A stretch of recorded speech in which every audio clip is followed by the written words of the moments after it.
here, I'm probably 7-10 millimeter thickness hoof wall. Plus I have a layer of insensitive laminate also to deal with. So you probably got a good 1/4 inch, 3/8 of an inch of material there to nail through that's not going to harm the horse. But the way I chose to nail this horse, I chose the outside of the plate, closest to this border out here. Because you're safe. I know I'm safe there. And that's what I recommend to y'all is stick to the outside out here. If you drive a nail that comes out low, take it out and pitch it a little more. So remember Paige was talking about how the angle of your white line changes? Talk about that? Yeah. I was Just the angle coming back here.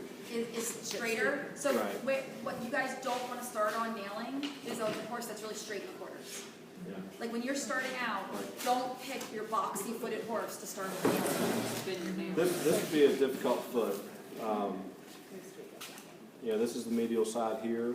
This hoof wall is going to be thinner on this side. This is lateral side, and this hoof wall on this side is going to be a lot thicker. It's a very straight vertical up and down hoof wall on this foot. Yep. Both these first nails right here are going to be pretty straight up and down. You notice the offset between the hoof wall and the shoe on this last nail hole. So you might. Almost like this is a slot, isn't it? Yeah, you might start this one more on the inside, and you might start this one more towards the outside. Right. So kind of you might start this one since this hoof wall here is more straight up and down, more vertical. I would probably start. I'm not going to try it, but start that more on the inside, and I'd probably start this one more on this side, just based on the way that shoe fits that foot. Because you got this ledge right here, or right here, I'm pretty much even with the hoof wall. Does that make sense? Mm-hmm. So you need to pay attention, because that's just part of the thing with these shoes that are universal shape. The foot is not a universal shape, and you see the difference. I wouldn't, like I said before, I wouldn't nail this, but this just to show you difference in pitch. You see that? Mm-hmm. With a nail glue shoe for application, could Got it. I prep this part of the hoof with the wings for glue, straight nail 4 nails, and then glue this and not do It's totally overkill. You do not need 4 nails. Or you mean 4 nails total or 4 nails per side? Total. 2. Yeah, If yes, I that's did, it. Yeah, I've already told them, just don't even use these two- back holes. But if I didn't want to glue Correct. this whole surface, Totally I could prep my sole, Totally prep my walls, Yep. nails, and then put the foot down, and then And do totally do fine. that. Glue as the a cuff. turn. Yes. And that would be, If you're not used to nailing, I would not use these back nail holes. I would call somebody that is Just these used to two, nailing. just- Yeah, those are your better holes. I mean, I use these a lot on shoes when I don't have the wings. Like on my Right. Ponas, I use these a lot. Right. But on this, you don't need that. Yeah.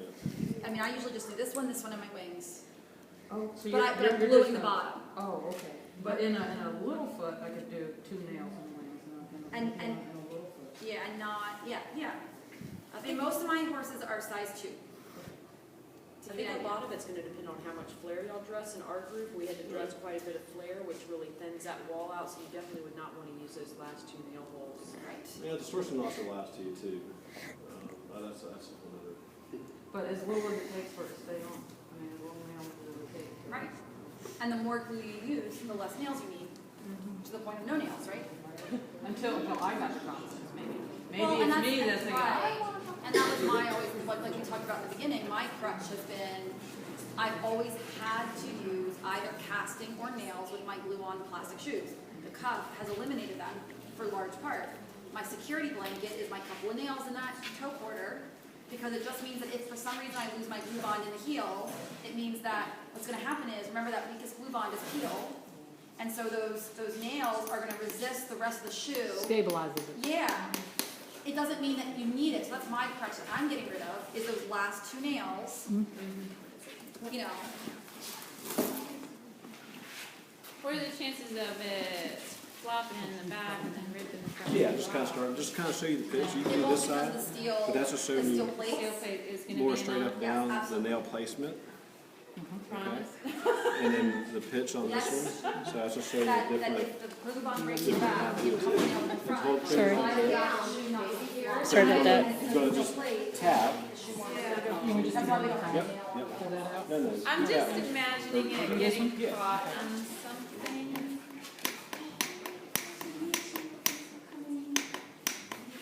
Now dry. Hold this. Oh, Yeah, there you go, just like that. do I feel it coming out? Is that what I'm looking for? Yep.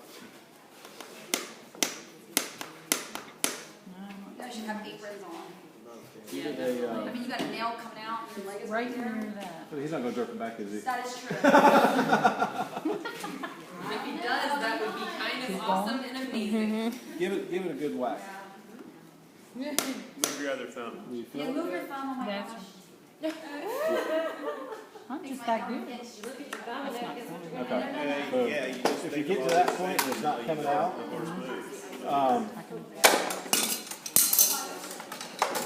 that's where I would, So it yeah, should pull be it coming on out? back out. I would say at that point, she got down far enough that if that nail wasn't coming out there, I would start with another nail. And I would move, don't reuse the nail. Because you've already got a curve going in that nail. So you can see where your old nail hole was right here. So let's move this back here. Okay, let's move it on towards the outside. And keep that same, more of a perpendicular pitch. Like that. Yep, just like that. Give it a few taps to get it started. All right, and run this other hand down over here. Just there you go, just like that. Perfect. All right, wash your fingers. Keep going. Wash your fingers. Okay. All right, now just drive it on home. Okay. Yep. Yeah, we'll come right in with them. That's okay. Yeah, that's fine. Didn't hurt at all. Nope, that's fine. Now, Now, so what we'll do is we'll take our, hold the, see, I'm trying, yeah, exactly. And then grab, yeah, and then kind I of get bend that close, up. right? Yep, And bring it up, right? yep. You can kind of wiggle it a little bit, Yeah, so you can, there you go. See how, the more you wiggle it, the further it seats up in there. Now just give it a twist. With one hand or two? Just, yeah, just grab this head right here. Twist it. Can you comment on which I'm so bad at this. No, you're doing good. See, you've already got it right. It's Good right. job. You did perfect. All right. Oh, don't worry about that. Okay. Yeah, you can pick that out. Close it. I was wondering, like, how do you choose a hammer? How do you choose a puncher? Just whatever feels comfortable. Okay, for people who hammer. are doing like 2 to Does that hammer feel heavy to you? No? No? I mean, they make them in ounces. That's probably a 10 ounce is probably a heavier hammer. I think the lightest one's an 8-ounce hammer, so maybe start off with something like that. You know, the lighter weight's gonna be a little more finesse. You I'm know? not coming out of that soon enough, no. No, keep going, keep going. You should be. Oh yeah, yeah. Keep going. Not yet either. No, Wow. Okay. you set me up there. It's all your fault. I know, right? Hey, if I'm like making mistakes, then it's just. That's right. That's why we're practicing that. Brian, how about like brand? I would. All right. Understanding This is that- another thing about nails. Every manufacturer has different characteristics. This particular brand of nail is a very stiff nail. Some nails are thinner than others and curve faster than others.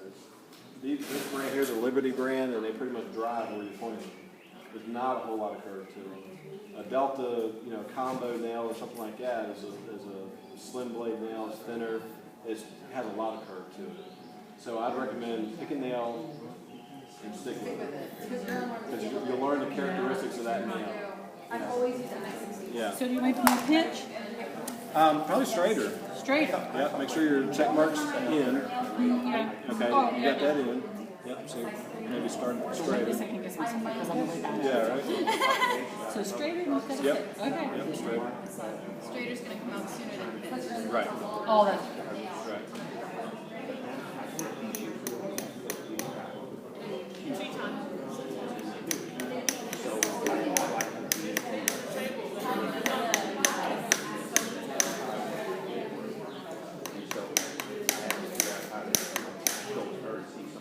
what's pitched for me might not work for you guys because we're driving differently. Our driving strokes are different.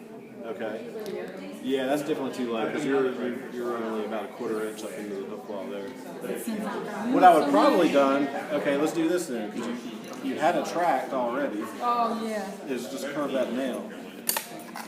So use the track to go straighter on your pitch. yeah, Is that what you're saying? Oh, yeah. no, you're curving the nail. Curving the nail, but we're gonna go into the try to find that track that was Just feels pitched. like giving children mountains.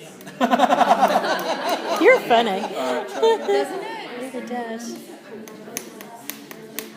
All right, right now start whacking. Now, Brian, what about that hole she created to the outside? But you can work with that. What I would do at that point, I would take my clinch block down, and then yeah, you can work with that. So just what do I do with that? And then just take your hammer and just hit that in. No, Oh, just this way? yeah, just to protect yourself. Brian, It really sucks when the pull the nail. yeah. But it's not a sensitive It's a area, stronger so not nail. worry It's about not